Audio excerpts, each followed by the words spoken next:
Los Angeles 2003. Barry White, the icon of love whose voice lit up a generation, lies in a hospital unable to speak. A stroke has stolen his voice. But it wasn't the first blow. For years, he'd been pushed off the stage. Major labels turned him away. His name was scratched from performance lists. An insider recalls a closed-door meeting at a record company where Barry's name was banned from mention. As if he was past his prime, as if the love he sang about his whole life no longer fit the market. He tried, kept recording, stood before the mic with a breathing tube by his side. But then a recording was erased. A note left unfinished. An album called For My Family vanished. Did someone want to silence him? Was there something Barry needed to say but never got the chance? Stay with me. Behind those love songs is a life forced into silence and maybe forced to stay silent. Chapter 1. Barry White went to jail before becoming a love song legend. Midnight 1960. A cold Los Angeles jail cell. Barry Carter. 16 huddles on an iron cot. A scratchy radio crackles playing Elvis Presley's It's Now or Never. The song cuts like a knife. Barry closes his eyes. His mother Sadie appears in his mind, teaching him piano in their tiny South Central apartment. The notes of Good Night My Love, which he played at 11 for Jesse Belvin, still echo. Who'd believe it? A boy who sang in a church choir now sits here locked up for stealing tires. South Central was a war zone. Streets filled with police sirens shattering glass. Barry and his brother Darryl grew up in poverty. Welfare checks, an apartment reeking of cheap cigarettes. On the table, an old notebook.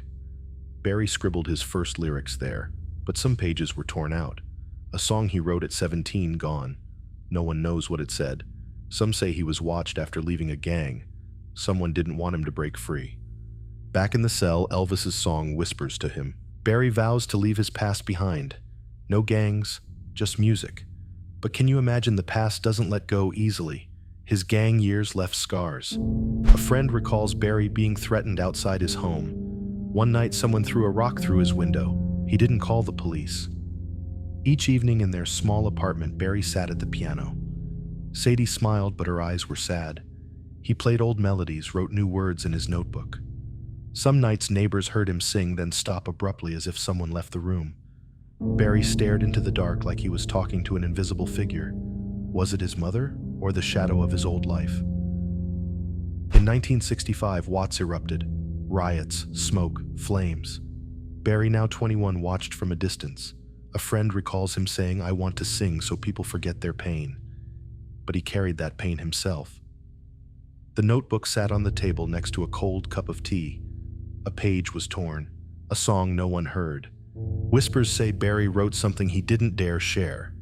A secret, a confession. Did that notebook hold a truth his past wouldn't let him reveal? Chapter 2. The king of love songs trembled before the mirror. Backstage, 1973. Barry White stands behind the curtain, hands shaking. Sweat beads on his forehead. He tugs at his silk vest collar as if hiding something. The crowd chants his name. Then he steps out. Stage lights blaze. The deep bass of "Can't Get Enough of Your Love, Babe" sends the audience into a frenzy. A woman faints in the front row. Can you believe it? The man who swept the world off its feet was terrified of his own spotlight. Barry was the walrus of love. His love's theme with the Love Unlimited Orchestra filled dance halls. But he felt empty. The hits, the contracts, they were a double-edged sword. A friend recalls him saying, "I make music, but sometimes it's not mine anymore." He poured his soul into Love Unlimited, but producers took control. They demanded more hits faster. Barry stood in the studio staring at his recordings, feeling himself slip away. But something odd happened. A studio worker says one evening in 1978, an anonymous letter appeared on the mixing desk. It read simply, "Stay away from powerful people." Barry read it, his face paling. He stuffed it in his pocket, silent. Days later, a technician saw him flinch while opening a drawer, as if that letter still haunted him. Where's that letter now? No one knows. It vanished like a secret he wanted buried. The pressure wasn't just from music. As a black artist, Barry faced skeptical stares. One radio station refused his songs for being too sensual. He smiled for cameras, but backstage he didn't. A friend recalls that after a 1976 show, Barry walked alone to his hotel. No bodyguards, no flowers, just the sound of his shoes on wet pavement. He paused, gazing at a streetlight as if searching for something lost. Some nights, Barry stood behind the curtain hearing his name called, but he pulled his collar up, hiding his eyes. A worker says he once saw Barry holding an old letter, reading it, then tucking it away. The anonymous letter again, or something else. He sang of love, but his heart was uneasy. A friend recalls him saying, "I sing to make others happy, but who sings for me?" Was that anonymous letter the key to the forces pushing Barry into the shadows? Chapter 3. The letter to his wife he never sent. 1974. Barry White stands beside Glodean James, eyes sparkling at their wedding. They're like a song come to life. You're the first, the last. My everything was born for her. But can you imagine the man who sang of eternal love carried a heart full of cracks? A green notebook hidden in an old studio drawer, a half-torn page inside, an apology to Glodean. If you read this, would you stay? Barry wrote but never sent. No one knows where the rest of the letter went. His marriage to Glodean was light but also shadow. They had 4 children, but by the 1990s they separated. A relative says Barry once sat in the studio staring at the green notebook. The torn page lay there. A friend recalls him recording a song never released called Still Waiting.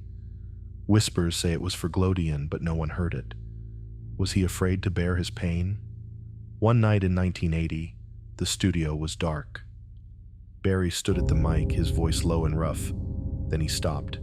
The technician stepped away briefly. When he returned, the mic was still on, but Barry was gone. The lights glowed. An unnamed recording sat on the desk. A friend says Barry held the green notebook, muttered something, then left. Was he reading that unsent letter, or another like the anonymous one from 1978? Whispers say he kept all his letters in a small wooden box, never sent. The man of unspoken words. Glodean stayed by him, but the distance grew. A friend says Barry often sat alone in the studio, replaying old recordings. He held the green notebook, staring at the words. "I sing about love, but I don't always feel it," he told a friend. Some nights neighbors heard him sing, then stop as if speaking to a shadow. Did his past still haunt him? Someone says he was followed after leaving the gang. Were those shadows tied to the unsent letter? Did the words in that green notebook hold the key to Barry White's broken heart? Chapter 4.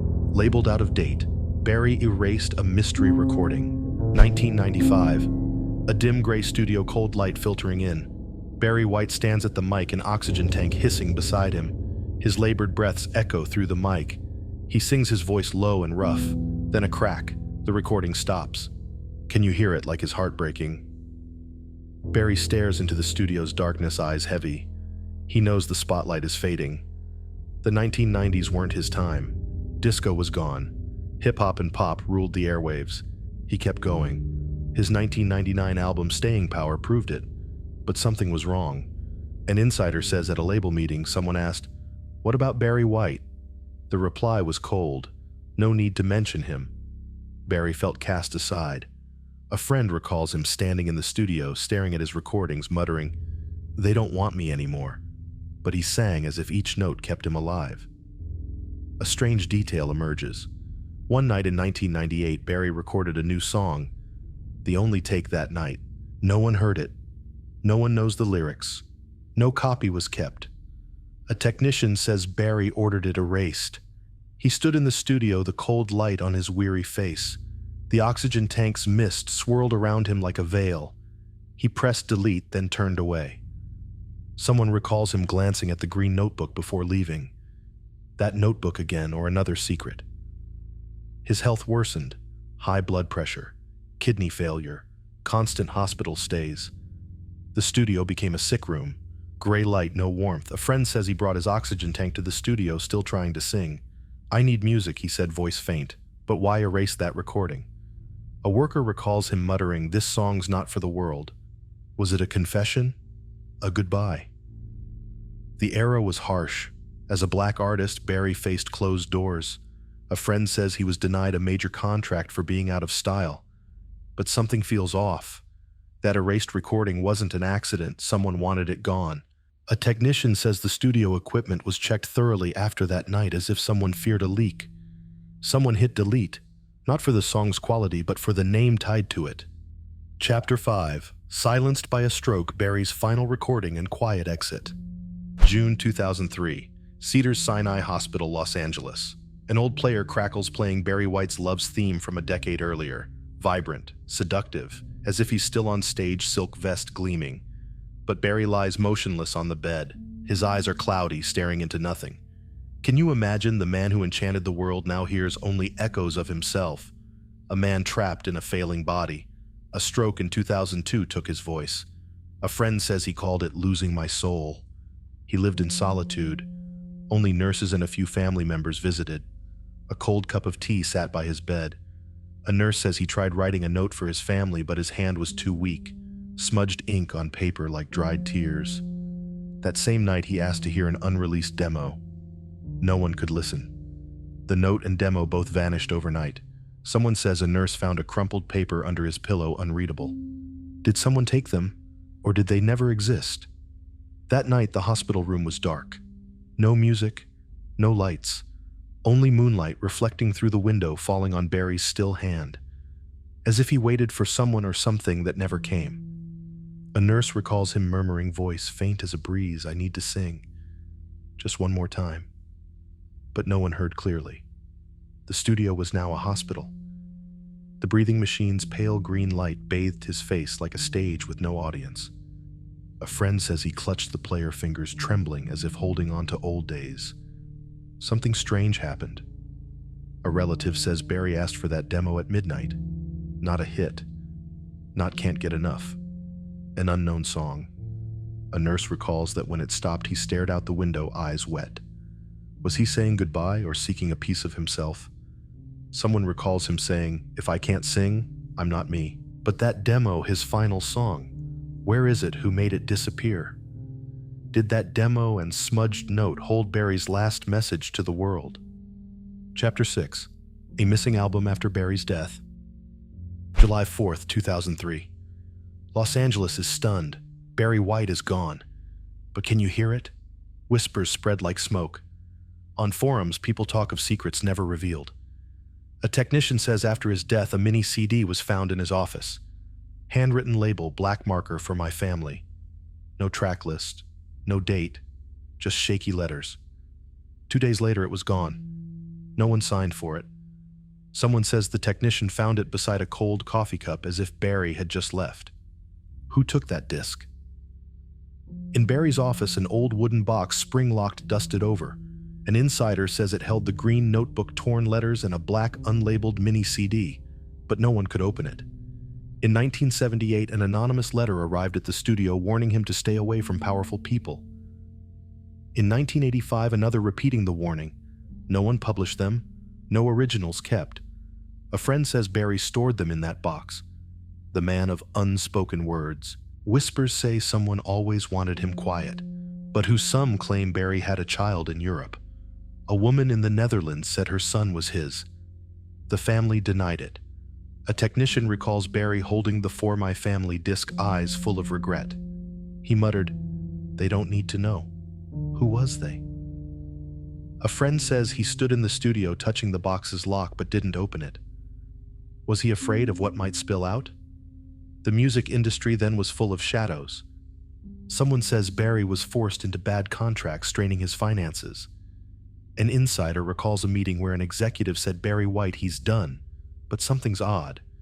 The locked box, the CD, the letters, all a puzzle without answers. Someone recalls Barry staring at the box, saying, people only see me on stage. They don't know the real me. Did he carry a secret bigger than his music? Did that locked box and For My Family disc hide something Barry didn't want touched?